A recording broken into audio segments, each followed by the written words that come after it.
Man, fuck a girl, it's just us. I'm just trying to cuff. Fuck her ass one time. Tell her ass I'm a bust. Enough's never enough. This beat easy shit. Damn, Wally G and he ain't even write this damn shit. But nigga take him a game. Tell these hoes I'ma aim.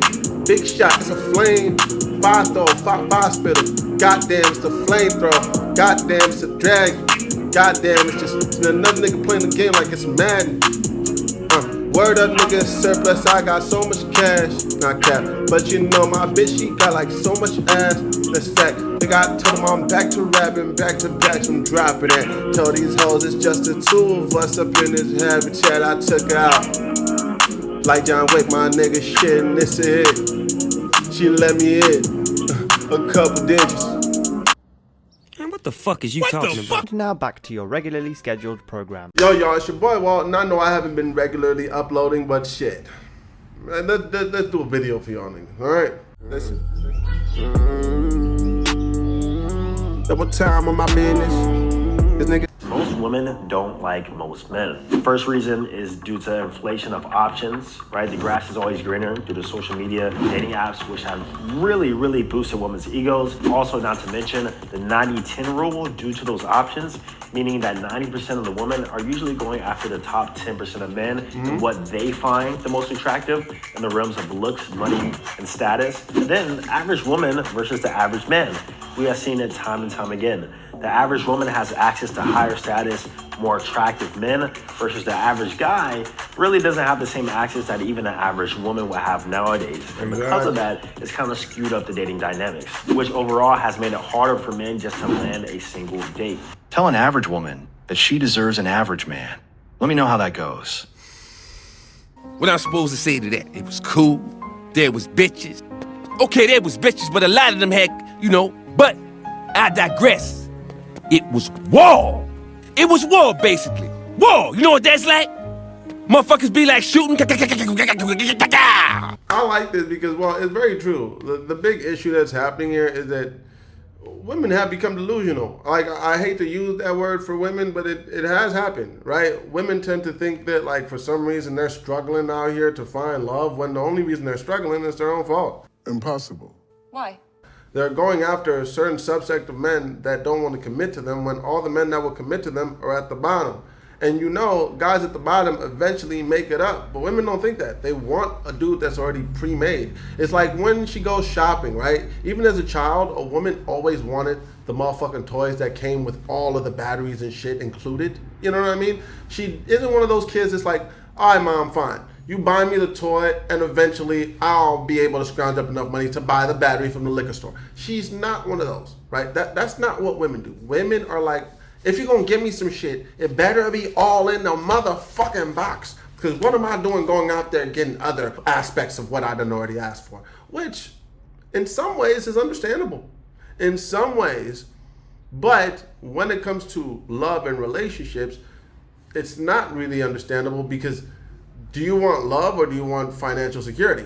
That's something that you need to pick. Or do you even just want somebody that likes you and somebody that's going to respect you, or financial security? What are you going after as a woman? That's what you need to ask yourself. And in the moment that you realize what it is that you're going after, stick to that, right? Don't go after a rich man, and then after you get that guy to look your way, then you're asking him to commit to you. It's like, well, you didn't go to him for commitment. You went to him because he had financial resources. But if you want commitment, go to the guy that's going to respect and love you, and you know where to find those guys. Women always know where to find those guys, but they like to act like as if these niggas are hiding under a rock. Bitch, please. That's not an opinion, it's a fact. Delusion is real. So whose life is harder, guys or girls? Girls. Why girls? Periods. Birth. We give birth. Birth periods? Okay. But guys can... And we literally have to get ready to go out. You guys have to take a shower and like put on a sweatshirt. Guys kill themselves at a much higher rate than females do. That sucks. Jenna, holy shit. Wow. Fathers, stop telling your daughters they're princesses and giving them everything. It's that you see, this is the type of thing that I'm saying. This is the type of thing I be saying, bro. Women don't ever think about a man's plight at all. And then when it is brought up to them, like when somebody actually lets them know, well, men have plight too, they always say, well, that sucks. And then their friends laugh along because men's plight don't matter. You can let women know all aspects of history that men have suffered far more than women. Women will be like, well, that sucks. But still, women got periods. No shit, Sherlock. But my period was, but I had a period though. My granddaddy fought in the motherfucking war, but my period though, like, this shit is crazy to me, bro. What do you say the name of your group was again? The Specially Able Alliance. Oh, here we go again. Is that what niggas is calling the short bus kids now? Specially able? Nigga, ninjas are specially abled. Luke Skywalker is specially abled. You niggas is just retarded. Women are goofy. No. Women are that goofy. I'm just gonna say it. Not all women, of course, but like, the more these videos go out, the more I'm starting to think, well, there's too many of these dumbass females out here now.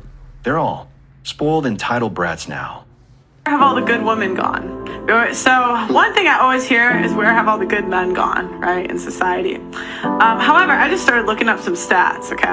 1 in 3 women have an STD. 1 in 3 women have had an abortion. 38% of kids are born into single-parent homes. The average age of first child is 26, which is before the average age of first marriage, which is... Even before she finishes, I'm sorry. The thing that literally just popped in my head is that 1 out of 3 women is a murderer. That's tough. I'm keeping it. I don't care what y'all try to say to be like, the baby wasn't born. 1 out of 3 women are murderers. That is statistically a fact.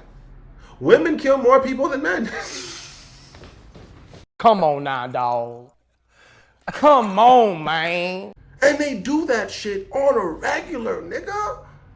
It's fucking wild. At least men are doing it for a reason. Y'all motherfuckers just like, nah, I don't want this one. I don't want this one. Nah, fuck that nigga. Like, yo, I'm not gonna lie to you, bro. I don't understand how women don't see how evil their actions be. I don't understand. Now, clearly, we're not talking about the whole of women, but like, dude, when women need to understand, like, this shit is evil. This shit is evil.